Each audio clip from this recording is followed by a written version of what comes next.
Welcome to Rock the Diploma's ELA 30-2 Part B Reading Comprehension Portion Practice. For all of these practice sessions, we're going to be looking at the booklets for questions and readings. So make sure to have both of those available for you. In this particular session, we're going to be looking at a poem and a commentary that is based on the poem. The first text is the rather brief poem, Mother of the Groom. Read this poem, read it a couple of times, and then very carefully do your best to answer the questions for it. Then we will look at them together. So pause the video, and when you resume, we will look at the questions. So, question number 1 asks us, the image of his glistening back in the bath, lines 2 to 3. So we've got this here, lines 2 and 3. Reveals, so always think of the directive verbs here and directive phrases. So it's revealing, it's introducing for us, it's bringing it out. And we have 2 and 3, is his glistening back in the bath his small boots? But of course, establish context for it. So read that entire stanza. What she remembers is his glistening back in the bath, his small boots in the ring of boots at her feet. So what are our options here? A, the depth of the mother's emotion. So in that, we've got the image. What is the image revealing? What is the image his glistening back in the bath? I don't think anything about that is particularly emotional. This is an emotional poem, but that particular answer, the emotion, that's not what the image is revealing for us. So let's move on. The next, B, the son's innocent view of the world. Now, sure, he's an infant or a toddler in this particular image, I'm guessing, and most young people tend to have an innocent view of the world, but this image is not revealing that for us and simply, I guess, providing an age, but that's it. So let's move on to C. The son's contentment during childhood. Well, I believe that your back could be glistening in the bath and you could be freaking out, right? The fact that he's taking a bath doesn't mean he's happy. In fact, a lot of young people don't like taking baths in the first place. So let's take a look at D. The vividness of the mother's recollections. Vivid, a vivid, very specific, looking at the specific details of recollections. Well, this is what she remembers, which is a recollection. And is it vivid? His glistening back in the bath? Yeah, and his small boots in the ring of boots at her feet. So that is a vivid recollection. So D is our best answer here. Taking a look at question 2. In the context of lines 9 to 12. Okay, well, let's take a look at 9 to 12. Once soap would ease off the wedding ring that's bedded forever now in her clapping hand. Now, I doubt too many of you are married for very long, but people who do wear wedding rings and never remove them after decades of wear, they will essentially be stuck on your finger because of shifting, swelling of joints and what have you over time. It's virtually impossible to take them off, and that's what that's getting at here. So once when she was a much younger married woman, she could easily get that off there with soap, and this would be the soap from when she was bathing her son. Okay, so the soap would help her slip off that wedding ring, but now it's forever bedded in her clapping hand as she's applauding him at this wedding ceremony. So in context of that stanza, I guess, the words once, so we have once, soap would ease off, and forever now, the ring that's not coming off, these emphasize. So this is something that we're already aware of, but it's being emphasized for us. The A, transition in the mother's role. Well, has her role transitioned? We have her having to bathe her son. This is also brought out here again in the second stanza. It's dropping the baby boy. So bathing her infant son or toddler, whatever, and now clapping for him as he's getting married. So I guess there is a transition in her role, for sure, from being the caregiver to somebody who's simply witnessing him getting married. Sure, A is a good answer. B, the son's determination to become self-reliant.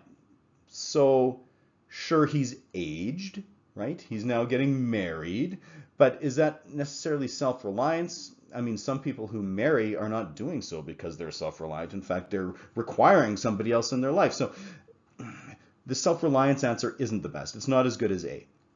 C, the impracticality of the son's decision to marry.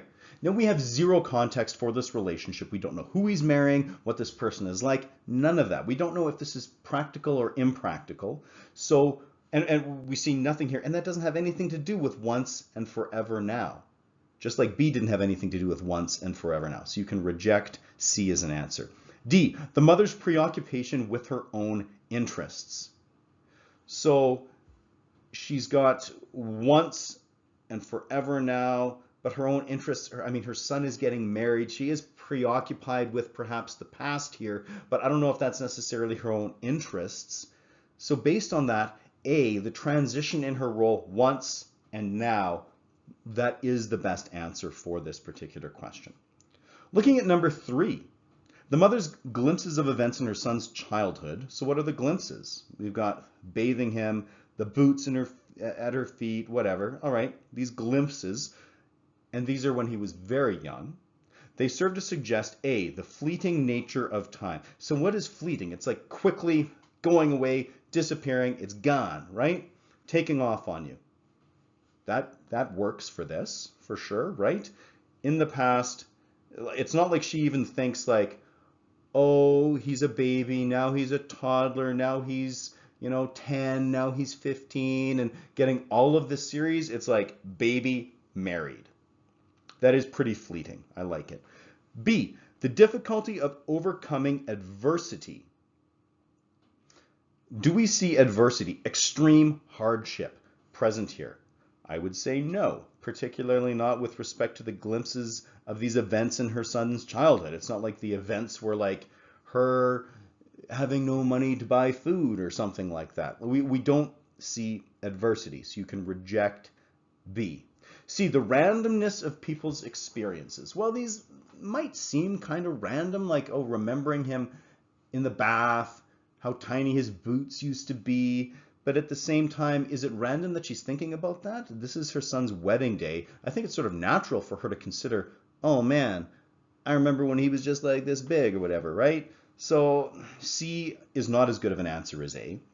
And then we've got D, the inevitable consequences of people's actions. I had a boy and now he's getting married.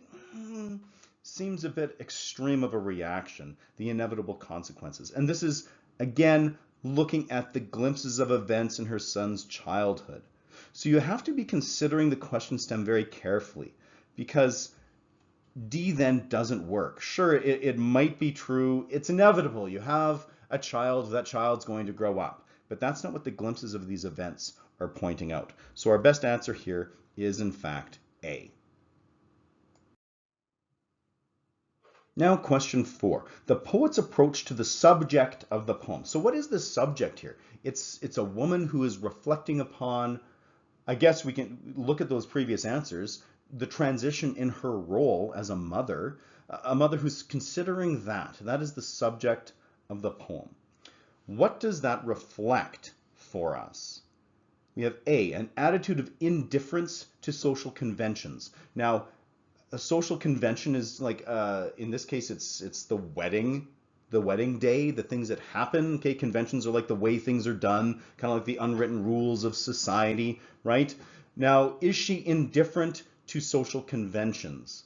If she was indifferent to social conventions, I think perhaps she might not care to be applauding. She might not be dressed up. We don't know. We're not seeing an attitude of indifference per se. She is sort of preoccupied with what's going on. The fact that she is no longer having to care for him, does that mean there's indifference? I don't know. We could hang on to that as a possible answer. Let's look at the other ones though.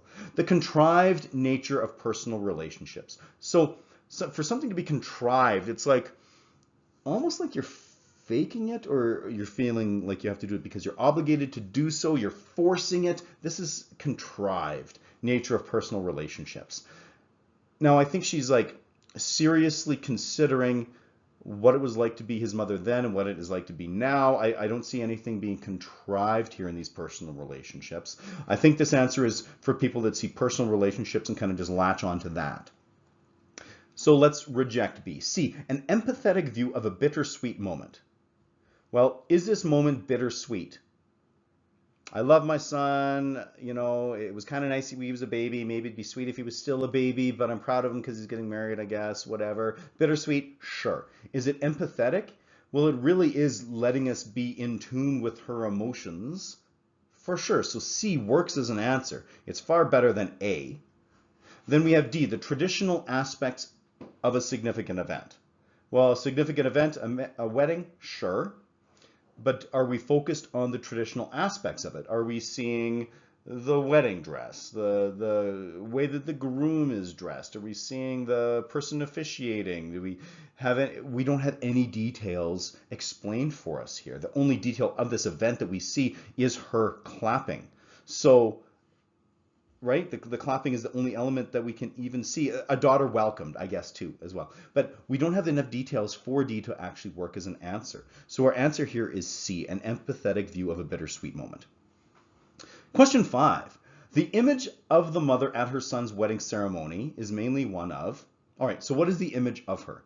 She's quietly reflecting, so she's probably like emotionally, mentally distant, but she's clapping, she's following along with everybody. So it's not like she's sitting here whispering with a spouse or something like that. Oh, do you remember when he was just little or what have you? She's reflecting upon this privately and yet not appearing to do so. That's the image of her. So it's mainly one of pride.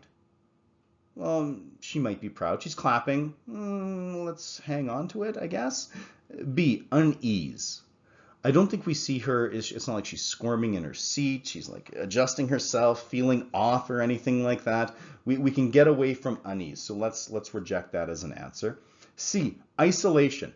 Is she apart from everybody? No, not physically at least. Mentally and emotionally, I'd say so. Yeah, she's isolated in her recollection. And that's actually a better answer than pride, because it's mainly her remembering things. We're distant with her in her memories. C is a good answer. D, independence. This poem has nothing to do with independence, not the mother's independence anyway. If anything, she's sort of considering what it was like to be a mother and the fact that she isn't anymore, and possibly being a little bit sad about that. So we can get rid of D. So ultimately, our best answer here is C, isolation. So next we've got the commentary, How Poems Work. Notice that there's a little preamble here for you.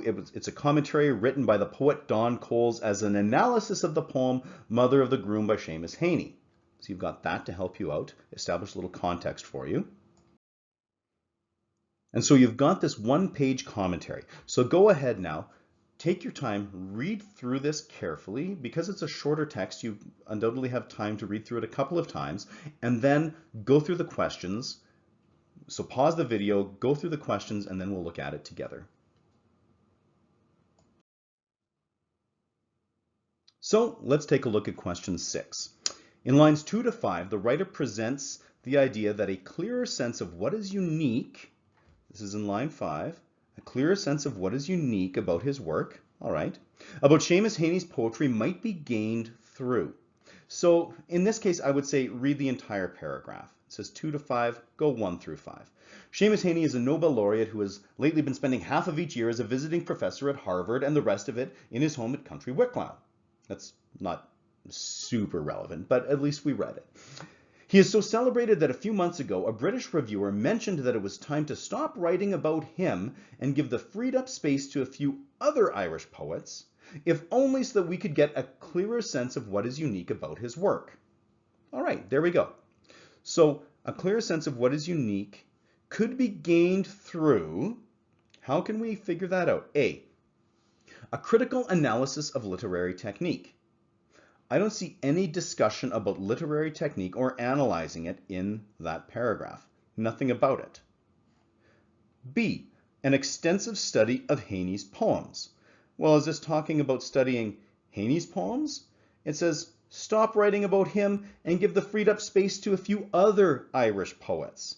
So it's not studying his poetry. C, An understanding of Haney's personality? No. He says give the freedom of space to other poets, not look at the man and who he is. D, a comparison with the work of other poets. Oh, there we go. Give the freed up space to a few other Irish poets. There we go. Our answer is D. Number 7. In lines 13 to 17, the writer suggests that Mother of the Groom is a perfect poem because of the poets. So 13 to 17. So this starts right here. Today's poem is, however, perfect. Question. So how can Sunlight be better? Answer. It's longer and also perfect. If any 12-line poem has ever packed into itself as moving an account of the private thoughts of a woman during a minute or two of a particular day in her life, this is a long sentence, one in which her son is being married, I've not read it. I don't think anybody else has read it either. So that's looking at 13 through 17. So the writer is suggesting that Mother of the Groom is a perfect poem. So today's poem is perfect. Now, why is it perfect? If any 12-line poem is ever packed into itself as moving an account of the private thoughts of a woman during a minute or two of a particular day in her life, I've not read it. So it seems to be a 12-line poem packing into itself this moving account.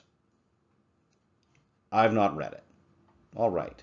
So, imaginative creativity and idealistic approach. Well, I guess he would have to be imaginative because he's not a woman, he hasn't given birth, all of that. So I guess he would have to be creative and imaginative. Is it idealistic? I don't think idealistic fits super well here. It's simply talking about a 12-line poem, this moving account. A is not a great answer. B, succinct expression and sensitive insight. Now this might present a vocabulary issue for you if you're unfamiliar with the word succinct, which would be like brief, to the point, concise, right? So succinct expression, I guess if you've got a 12-line poem that is succinct, okay? Sensitive insight, well, private thoughts of a woman.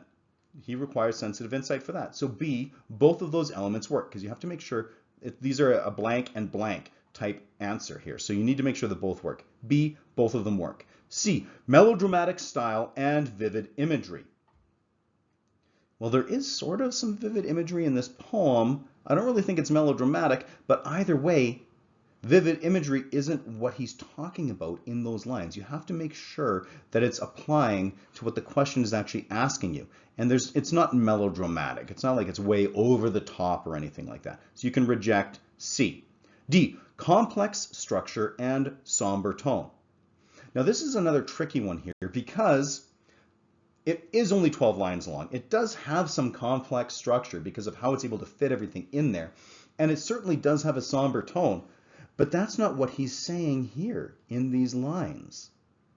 So while this is true about the poem itself, it's not actually answering the question. So our best answer here is B, succinct expression and sensitive insight.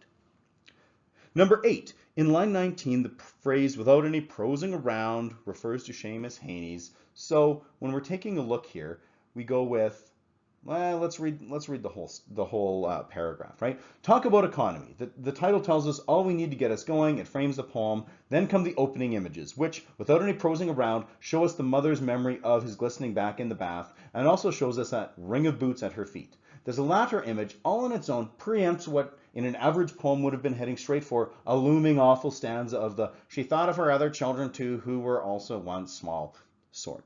Okay, so that's that paragraph. So without any prosing around, what is prose? Prose is writing, essentially, right? So without any writing around, I would think that that's kind of like throwing words all over the place. It refers to his, A, subtle wit. I mean, I don't think you necessarily need subtle wit in order to do that, so that's not like a super solid answer. B, formal tone.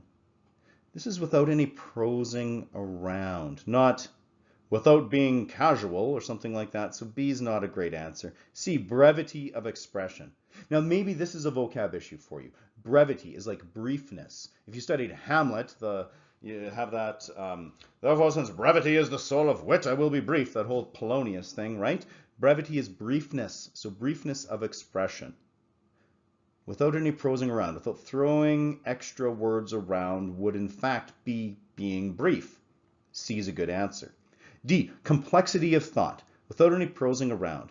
You could certainly have complexity of thought with lots of words as well as without lots of words. So D, again, doesn't really work. So our best answer here is C. So, question 9. In the context of the commentary, the never-healed loss that this poem is about, that's line 24. So let's take a look at that paragraph. Next comes that voided lap, the never-healed loss that this poem is about. So the never-healed loss is the voided lap, the fact that he is no longer a little child that would sit on her lap at a wedding, right? Just trying to contain that child. In fact, he's the man at the front. So it's getting back to that whole transition in her role thing. So the voided lap, as tightly and roundly conveyed as the image itself. So this involves the never-healed loss that this poem is about. The voided lap involves the mother's, we have A, refusal to relinquish her own independence. Well, is that the voided lap? Not really. This isn't a poem about the groom trying to put his mom in an assisted care facility and her refusing to relinquish her independence, because relinquish is like give up, right? She's not like, I'm not going to do that. That's not what this poem is about, and that's certainly not what that line is about. B, the struggle to come to terms with her own experience. What is her experience? It's that transition in her role, the fact that her baby boy is now a man getting married. Is she struggling to come to terms with that? Maybe a little bit. She's preoccupied with the past. Sure. Okay, B's a good answer. C, the preoccupation with maintaining close ties with her family. Well, she can still have close ties with her family even if he is married, right? And this is about the voided lap, the change in that role. D, the denial of responsibility for events that are beyond her control. It's not my fault he's getting married isn't what this poem is about. And again, it's not what the voided lap is all about. So our best answer here is B. Question number 10. In line 31, the writer that explains that what makes the poem magical is that. So line 31. Well, let's read this whole paragraph here. Her thoughts have been exact and solemn. They are beautiful in themselves, but what makes them magical in their beauty is that she will never speak them.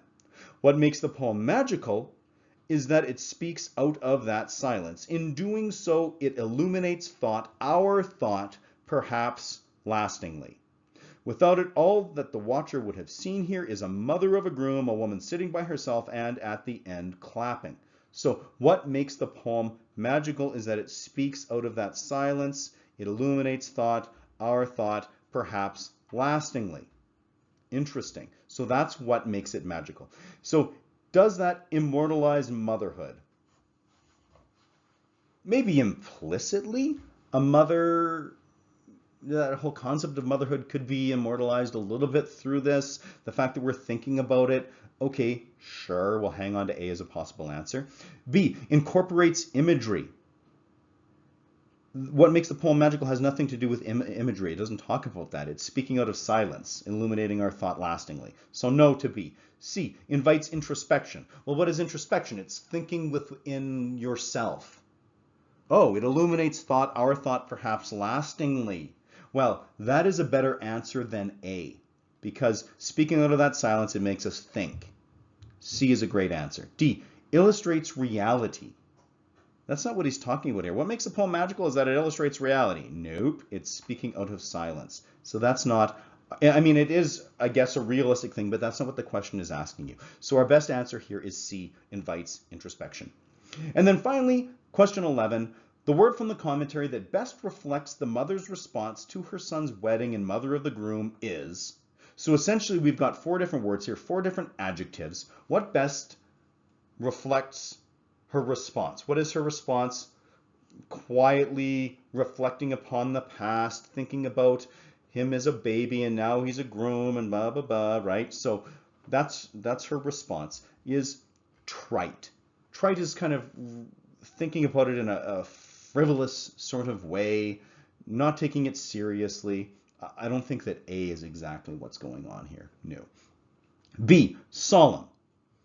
Well, she certainly is solemn here. She's clapping. She's quietly reflecting upon the past and this change in her role as a mother. B is a good answer.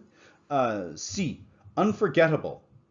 I think unforgettable, her reaction is not unforgettable. Unforgettable would be like her like looking around, oh, look at all the beautiful elements of this wedding. You know, I could never possibly forget this. She's totally in a different place mentally and emotionally. So C doesn't work very well as an answer. And then D, magical. I respond to that the same way I do to C. It's not like it's some sort of Disney princess film wedding ceremony or anything like that, and she's gazing around at stuff. So our best answer here is in fact B. So there you go. Hopefully those answers made sense, and it's time to do some more practicing. So in our next section, we're going to be taking a look at a novel excerpt and a poem.